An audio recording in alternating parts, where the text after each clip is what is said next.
Sea bass എന്നൊരു മീനിന്റെ ചെതമ്പല ഇത്. മീനിന്റെ ചെതമ്പലാണല്ലേ? കേടായ വാച്ചും ഉണ്ട്, പിന്നെ കുറച്ച് ഈ ഡ്രസ്സിലുള്ള ബട്ടൺ. ഈ ഒരു ഗേറ്റ് കടന്ന് അകത്തോട്ട് കയറി കഴിഞ്ഞാൽ നമ്മൾ എല്ലാവരും അത്ഭുതപ്പെടും. മീനിന്റെ ചെതമ്പല് തൊട്ട് നമ്മുടെ വീട്ടിൽ വാങ്ങുന്ന സർവമാന ഐറ്റംസിന്റെ വേസ്റ്റ് ഉപയോഗിച്ച് അത്ഭുതം തീർത്ത് ഇന്ത്യ ബുക്ക് ഓഫ് റെക്കോർഡിൽ തന്നെ സ്ഥാനം നേടിയ ഒരു ഇത്താനെയാണ് നമ്മൾ ഇന്ന് പരിചയപ്പെടുത്താൻ പോകുന്നത്. സമീറ ഇത്ത അല്ലേ? ഇന്ത്യ ബുക്ക് ഓഫ് റെക്കോർഡ് മാത്രമാണ് ഇപ്പൊ നേടിയിരിക്കുന്നത്. പക്ഷെ ഈ വീട്ടിൽ വന്ന് ഈ ഐറ്റംസ് എല്ലാം കണ്ടു കഴിഞ്ഞാൽ ഇന്ത്യ ബുക്ക് ഓഫ് റെക്കോർഡ് മാത്രമല്ല, ഗിന്നസ് റെക്കോർഡ് പോലും ഇത്തേക്ക് കിട്ടിപ്പോകും അല്ലേ? അപ്ലൈ ചെയ്യാൻ പോകുന്നേ ഉള്ളൂ.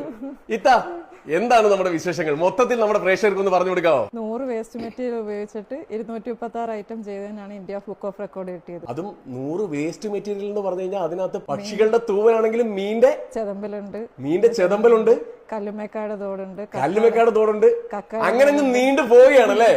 എല്ലാം നമ്മുടെ പ്രേക്ഷകരെ കാണിച്ചു കൊടുത്താലോ? കാണിക്കാം. ഓക്കെ. കാർഡ്ബോർഡ് റോളാണ്, അത് തുണി റോൾ ചെയ്ത് വരുന്ന കാർഡ്ബോർഡിന്റെ റോള് വെച്ചിട്ട് ചെയ്തിരിക്കുന്നതാണ്. അത് ഒന്ന് മാത്രമല്ല, അതിനകത്ത് പിന്നെ ആർട്ട് വർക്കും ചെയ്യും അല്ലേ? ഇത് സെറാമിക് പൗഡർ കൊണ്ട് ഡിസൈൻ ചെയ്യുന്നത്. ഈ തൂവൽ എന്താ സംഭവം? അത് ഒട്ടോപക്ഷിയുടെ തൂവലാണ്. ഇവിടോട്ട് നോക്കുകയാണെങ്കിൽ ഒരു മനോഹരമായിട്ടുള്ളൊരു കെറ്റിലാണ് ഇത് ഉപയോഗിച്ചിട്ട് അത് ഹോള് വന്നിട്ട് വെള്ളം പോയ കെറ്റിലാണ്. അതിനകത്ത് എന്തൊക്കെയാ ഇപ്പൊ ചെയ്തേക്കുന്നതെന്ന് പറയാമോ? അത് മണി പ്ലാന്റ് വെച്ചിരിക്കുകയാണ് അതിനകത്ത്.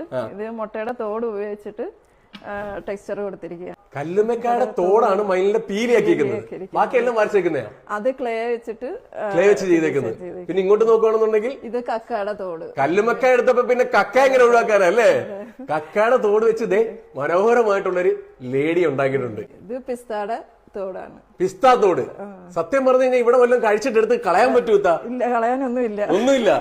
ഒരു സാധനം കളയത്തില്ല. ഇല്ല, എല്ലാ വേസ്റ്റ് മെറ്റീരിയലും ഉപയോഗിച്ചിട്ടുണ്ട്. 100 വേസ്റ്റ് മെറ്റീരിയലാണ്. ഇനി പുതിയ വേസ്റ്റ് മെറ്റീരിയൽ നോക്കിക്കൊണ്ടിരിക്കും അല്ലേ? കളക്ട് ചെയ്യുന്നുണ്ട് പുതിയത്. ആണല്ലേ? ഓക്കെ. ഇനി ഇതെന്തോ ഇത് ഓറഞ്ചിന്റെ തൊലി. ഓറഞ്ചിന്റെ തൊലിയാണത്? ആ ഒരു ഫ്ലവർ വന്നേക്കുന്ന ഓറഞ്ചിന്റെ തൊലി. ആ കമ്പ് ലീഫും ഓറഞ്ചിന്റെ തൊലിയാണ്. ഓറഞ്ചിന്റെ തൊലിയാണ്. കമ്പ് വന്നിരിക്കുന്നത് ഈന്തപ്പനയുടെ ഒരു പനയിൽ ഇങ്ങനെ നിക്കുന്നല്ലേ? ഓക്കെ. ഇങ്ങോട്ട് നോക്കുകയാണെന്നുണ്ടെങ്കിൽ ഇതൊക്കെ ഇത് പഴയ ജുവലറിയാണ്. മോളുടെ പഴയ ജുവലറിയാണ്. അതിനകത്ത് മാല, കമ്മല്, ബ്രേസ്ലെറ്റ് അങ്ങനെ എല്ലാം വരും. ഇത് ഈന്തപ്പഴത്തിന്റെ കുരു വെച്ചിട്ട് ചെയ്തതാണ്. ഈന്തപ്പഴത്തിന്റെ കുരു വെച്ചിട്ട് ഒരു ഈന്തപ്പന തന്നെ ചെയ്ത് വെച്ചിട്ടുണ്ട്. ഓക്കെ. ഇത് മഞ്ചാടി കുരു വെച്ച് ചെയ്ത് വെച്ചേക്കുന്നത്. ഇത് കൂളിംഗ് ഗ്ലാസിന്റെ ഗ്ലാസ് ആണല്ലേ? ആ ഗ്ലാസ് നമ്മൾ ഹെയർ ആയിട്ട് സെറ്റ് ചെയ്യുകയും ചെയ്ത്. പിന്നെ ഈ കമ്മലും മാല എല്ലാം കൂളിംഗ് ഗ്ലാസ് തന്നെ. പിന്നെ ഫ്രെയിം വെച്ചിട്ടുണ്ട്. ഇത് വിറ്റാമിൻ ഇ ക്യാപ്സ്യൂളാണ്. നമ്മൾ അതിനകത്ത് ആ ജെല്ല് എടുത്തതിന് ശേഷമുള്ള ക്യാപ്സ്യൂള് വെച്ചിട്ട് ചെയ്തതാണ്. മീനിന്റെ ചെതമ്പലാണ് അത്. ഇത് മീനിന്റെ ചെതമ്പലാന്ന് പറഞ്ഞു കഴിഞ്ഞാൽ ആർക്കെങ്കിലും വിശ്വസിക്കാൻ പറ്റുമോ? ഇത് പിന്നെ ഞണ്ടിന്റെ കാലിന്റെ അറ്റത്തുള്ള ഒരു പാർട്ടാണ്.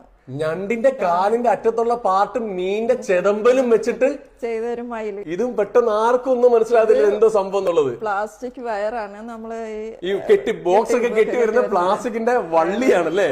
അത് വെച്ചിട്ടൊരു കിളിയെ തന്നെ ഉണ്ടാക്കിയിട്ടുണ്ട്. നമ്മുടെ നെല്ല് ആ സാധനം എന്തോ? അത് വേസ്റ്റ് ബോർഡാണോ? ഇത് കാർഡ്ബോർഡിന്റെ കവറാണല്ലേ? അതിന്റെ ഉള്ളിലുള്ള ഭാഗമാണ്. നമ്മൾ അതിന്റെ പുറത്തത് ഉരിച്ച് കളഞ്ഞിട്ട് എടുക്കുന്നത്. ഇതും ഭയങ്കര അത്ഭുതമായി പോയി കേട്ടോ. അത് സ്പൂണും ഫോർക്കും ഉപയോഗിച്ചിട്ട്, പ്ലാസ്റ്റിക്കിന്റെ സ്പൂണും ഫോർക്കും ഉപയോഗിച്ചിട്ട് അടിപൊളിയായിട്ട് ചെയ്തിട്ടുണ്ട് കേട്ടോ. ഇത് വാച്ച് ബാറ്ററി. ഇത്രത്തോളം വാച്ച് ഉണ്ടായിരുന്നു ഇവിടെ? ഇല്ല, ഇത് ഞാൻ വാച്ച് റിപ്പയർ ചെയ്യുന്ന ഷോപ്പിൽ നിന്ന് കളക്ട് ചെയ്തതാ. ഇത് പ്ലാസ്റ്റിക് വയറും പിന്നെ പ്ലാസ്റ്റിക് ബോട്ടിലും വെച്ചിട്ട് ചെയ്തതാ. റീസൈക്ലിംഗ് വയറ് പിന്നെ പ്ലാസ്റ്റിക് ബോട്ടിൽ കട്ട് ചെയ്തിട്ടാണ് ഇത് കൊടുത്തിരിക്കുന്നത്. ഈർക്കില്, ഓല, വെള്ളയ്ക്ക. വെള്ളക്കാണ് സാധനം. ഇത്ര നേരം ഞങ്ങൾക്ക് മനസ്സിലായില്ലായിരുന്നു അല്ലേ? ഇപ്പഴാണ് ഞങ്ങൾക്ക് മനസ്സിലായത് ഈർക്കില്, ഓല, വെള്ളക്ക. ബഹ്റൈനിലെ ഒരു ബീച്ചിലെ മണ്ണും ഷെൽസും ആണത്. ബഹ്റൈനിലെ ബീച്ചിൽ തന്നെ മണ്ണും ആ തോടുകളും ആണല്ലേ? ഇത് പ്ലാസ്റ്റിക് ബോട്ടിലാണ്.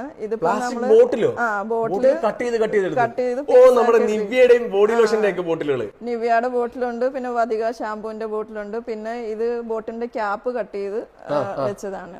വെള്ളമുണ്ടാണ് ഇത്. ഹസ്ബൻഡിന്റെ വെള്ളമുണ്ട അത് ഉപയോഗിച്ചിട്ട് ചെയ്തതാണ്. ഇത് പ്ലാസ്റ്റിക് ബോട്ടിലാണ്. ഇത് നമ്മൾ അവിടെ പാല് വരുന്ന കുപ്പിയാണ്. അത് വെച്ചിട്ട് ചെയ്തതാണ്. ഇത് പിന്നെ കീബോർഡ് ആണ് കീബോർഡ് വെച്ചിട്ട് ഒരു ബ്രെയിന്റെ രീതിയിൽ ഒന്ന് ചെയ്തതാണ് ഞാൻ. ഇത് കേടായ വാച്ചും ഉണ്ട്, പിന്നെ കുറച്ച് ഈ ഡ്രസ്സിലുള്ള ബട്ടൺസ് അങ്ങനെയുള്ള അതെല്ലാം കൂടെ വെച്ചിട്ട് ചെയ്തേക്കുന്നതാണ്. പഴയ ജീൻസ് ഉപയോഗിച്ചിട്ട് പഴയ ജീൻസിന്റെ ഒരു പോക്കറ്റും ജീൻസും ആണല്ലേ, ആ ഫ്ലവർ ആയിട്ട് വന്നിരിക്കുന്നത് ജീൻസ് ആണ്. ഇത് പിന്നെ അറക്കപ്പൊടി, നമ്മുടെ തടിയുടെ തടി അറക്കുമ്പോൾ ഉള്ള ആ പൊടി അറക്കപ്പൊടി വെച്ച് ഉപയോഗിച്ചാണ് ഈ കുതിരയുടെ തല. ഇങ്ങോട്ട് നോക്കണമെങ്കിൽ അത് മീനിന്റെ ചെതമ്പലാണ്. അത് ഏതാ ഫ്ലവർ വന്നേക്കുന്നത്? അത് സീബാസ് എന്ന് പറയുന്ന ഒരു മീനാണ്, വലിയൊരു മീനാണ്. അതിന്റെ ചെതമ്പലും ഞണ്ടിന്റെ തോട് ഉപയോഗിച്ചിട്ട് ചെയ്തേക്കുന്നതാണ്. ഇതും വെള്ളമുണ്ടാണ്, ടെക്സ്ചർ കൊടുത്തിരിക്കുന്ന വെള്ളമുണ്ട്. അതിന്റെ ആ സെന്ററിലുള്ളത് പ്ലാസ്റ്റിക് ബോട്ടിന്റെ ഈ പിടി കട്ട് ചെയ്ത് ചെറിയ പീസാക്കി വെച്ചിരിക്കുന്നു. ബോട്ടിലിന്റെ അടപ്പുകൾ ഉപയോഗിച്ച് ചെയ്തിരിക്കുന്നത്. ഇതെന്താ? ഇത് ഈന്തപ്പനയുടെ ഇല, ഈന്തപ്പനയുടെ ഇല വെച്ച് ചെയ്തേക്കുന്നതാണ്. മത്തങ്ങയുടെ സീഡ് യെല്ലോ. യെല്ലോ. അതിന്റെ താഴെ കൊടുത്തിരിക്കുന്നതും പംകിൻ സീഡ് തന്നെ. പാനാണ്. അതിലൊരു വർക്ക് ചെയ്തേക്കുന്ന ഇത് ക്ലേ ആണ്. എയർ ഡ്രൈ ക്ലേ വെച്ചിട്ട് ചെയ്യുന്നതാണ്. മുട്ടയുടെ തോടും ട്രേയും മുട്ട വരുന്ന ട്രേയോ അതും വെച്ച് നിർമ്മിച്ചിരിക്കുന്നതല്ലേ? അതാണ്. ഈ കബോർഡില്ലേ, കബോർഡിന്റെ ഒരു ചെറിയ ഡോറ് ഇളകിയതാ അടുക്കളയിലെ. അത് വെച്ച് അടുക്കളയിലെ കബോർഡിന്റെ ഡോർ ഇളകിയപ്പോ ഇത്താൻ നിർമ്മിച്ചിരിക്കുന്ന സാധനമാണ് കണ്ടോ. എന്തേ അത് അവിടെ ബഹ്റൈനിലെ ഫ്ലാറ്റിലെ കബോർഡ് ഇളകിയപ്പോ ഞാൻ അതെടുത്ത് ഇങ്ങനെ ചെയ്തു. പ്ലാസ്റ്റിക്കിന്റെ ക്യാരി ബാഗ് ആണത്. ഇത് നമ്മൾ സേവ് ദ ഓഷ്യൻ തീമിൽ ചെയ്തേക്കുന്നതാണ്. കടലിലേക്ക് പ്ലാസ്റ്റിക് വലിച്ചെറിയുന്ന ആ രീതിയിൽ ഒരു തീമിൽ ചെയ്ത് കുട്ടികൾക്ക് ഒരു അവയർനെസ് കൊടുക്കുന്നതിന് വേണ്ടിയിട്ട് ഈ പ്ലാസ്റ്റിക് നമ്മൾ റീസൈക്കിൾ ചെയ്യാൻ പറ്റും എന്നുള്ള രീതിയിൽ ഒരു അവയർനെസ് കൊടുക്കുന്നതിന് വേണ്ടിയിട്ട് സേവ് ദ ഓഷ്യൻ തീമിലൊക്കെ ചെയ്ത വർക്കുകളാണ്.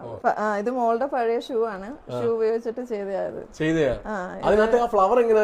ഫ്ലവർ അത് റെഡിമെയ്ഡ് ആണ്. ഇത് പിന്നെ നമ്മൾ ടിഷ്യൂ ഉപയോഗിച്ച് ടെക്സ്ചർ കൊടുത്തിട്ട് ചെയ്തതാണ്. ഇത് ഷൂ ബോക്സ്, കാലി ഷൂ ബോക്സ്. അതായത് നമ്മൾ വാങ്ങുന്ന ഷൂ ബോക്സ് ആണ് ഇത് കേട്ടോ. ആ ബോക്സിനകത്ത് ടെക്സ്ചർ കൊടുത്ത് ചെയ്തതാണ്. ഇത് നമുക്ക് ടിഷ്യൂ ബോക്സ് ആയിട്ട് നമുക്ക് തന്നെ ഉപയോഗിക്കാം അല്ലേ? യൂസ് ചെയ്യാം. ജ്യൂസിന്റെ ബോട്ടിലാണ് കംപ്ലീറ്റ്. അത് ഗൾഫ് അൽമറയുടെ തോന്നുന്നല്ലോ. അൽമറയുടെ ജ്യൂസ് ബോട്ടിൽ. അതെ, അൽമറയുടെ ജ്യൂസ് ബോട്ടിലാണ് ചെയ്തിരിക്കുന്നത് കേട്ടോ. സെവനപ്പിന്റെ ക്യാൻ ആണ് ഇത്. സെവനപ്പിന്റെ ക്യാൻ കട്ട് ചെയ്ത് സൂഫി ആർട്ട് ചെയ്തതാണ്. സൂഫി ആർട്ട് ചെയ്ത് വെച്ചിരിക്കുന്നുണ്ടല്ലോ. കാർഡ്ബോർഡ് റോൾ ഉപയോഗിച്ചിട്ട് ഒരു ലെറ്റർ ബോക്സ് ചെയ്തതാണ്. LED ലൈറ്റിനകത്ത് എന്തൊക്കെ ചെയ്തേക്കുന്നത് അതിനകത്ത്? ഇത് ക്ലേ വർക്ക് ചെയ്തിരിക്കുകയാണ്. ഒരു ഫാമിലി നമ്മള് ബീച്ചിൽ ഇങ്ങനെ ഇരിക്കുന്നത്. നമ്മുടെ വീട്ടിലിടുന്ന LED ബൾബാ വട്ടത്തിലിരിക്കുന്നല്ലേ? ആ സാധനമാണിത്. അതിനകത്ത് ചെയ്തിരിക്കുന്നുണ്ടല്ലോ. ഉമ്മച്ചാടെ നൈറ്റി എന്താ എവിടാ നൈറ്റി ഇതിനകത്ത് വന്നേക്കുന്നതെന്ന് പറഞ്ഞുതരാമോ? പക്ഷെ ഞാൻ ഈ ബോട്ടിലിനൊക്കെ റെഡ് പെയിന്റ് കൊടുത്തിട്ട് ഫ്ലവർ കട്ട് ചെയ്ത് ഇതിനകത്ത് ഒട്ടിച്ചു വെച്ചിരിക്കുകയാണ്. സീബാസ് എന്ന ഒരു മീനിന്റെ ചെതമ്പല. ഇത് മീനിന്റെ ചെതമ്പലാണല്ലേ? അത് പെയിന്റ് ചെയ്ത് വെച്ചിട്ടുണ്ട്. ഇത് അതിന്റെ ഒറിജിനൽ കളറാണ്. ഇത് ന്യൂസ് പേപ്പർ ബാസ്ക്കറ്റ് ആണിത്. ന്യൂസ് പേപ്പർ ഉപയോഗിച്ച് ചെയ്തിരിക്കുന്നു. ഇനി ഗിന്നസ് റെക്കോർഡിൽ അപ്ലൈ ചെയ്യണമെന്നുണ്ട്. പിന്നെ എനിക്ക് കുറച്ച് ബോട്ടിൽ കളക്ഷൻ ഉണ്ട്, പെർഫ്യൂം ബോട്ടിലിന്റെ കളക്ഷൻ ഉണ്ട്. അതും ഇനി ഒരു റെക്കോർഡിന് അപ്ലൈ ചെയ്യണം. അത് റെക്കോർഡ് ആക്കാൻ പറ്റുന്ന മേഖലയാ. അത് ഒരു 1000 ബോട്ടിലോളം കളക്ട് ചെയ്തിട്ടുണ്ട്. 1000 ബോട്ടിലോളം പെർഫ്യൂമിന്റെ കളക്ഷനും ഉണ്ട്. അതിനകത്ത് റെക്കോർഡ് നേടണം. പിന്നെ ഹസ്ബൻഡിന് പെർഫ്യൂം ഷോപ്പാണ്. പിന്നെ അവിടെ നിന്നും നമ്മൾ ടെസ്റ്ററായിട്ട് ഉപയോഗിക്കുന്ന ബോട്ടിലൊക്കെ കളക്ട് ചെയ്യും. ഒന്നിനൊന്നും ഒതുങ്ങി തീരാനുള്ള ഭാവമില്ലല്ലേ? എല്ലാ റെക്കോർഡും നമ്മുടെ നാടിനല്ലേ? നമ്മുടെ കായംകുളം ഐക്കേഷനിലാണ് ഇത്താന്റെ വീട് വരുന്നത്. ഇത്ത ഒരുപാട് നാട് പ്രവാസിയായിരുന്നു. അതെ, ഒരു 23 വർഷത്തോളം ബഹ്റൈനിലായിരുന്നു. ഒരു വർഷം അയാൾ ഇവിടെ സെറ്റിൽഡ് ആയിട്ട്. ഇവിടെ ഒരു വർഷം ആയോളൂ സെറ്റിൽഡ് ആയിട്ടെന്നുണ്ടെങ്കിലും ഇവിടെയും ചുമ്മാതിരിക്കാൻ ഇത്ത തയ്യാറേ അല്ല. ഇവിടെ വന്നിട്ട് ഒരുപാട് വർക്കുകൾ ചെയ്യുന്നുണ്ടല്ലേ? ഒരു സാധാരണ വീട്ടമ്മയ്ക്ക് എന്തൊക്കെ ചെയ്യാൻ പറ്റും എന്നുള്ളതിന് ഈ ഒരു ഇത്തായി കണ്ടു പഠിക്കാം നമുക്ക് എല്ലാവർക്കും.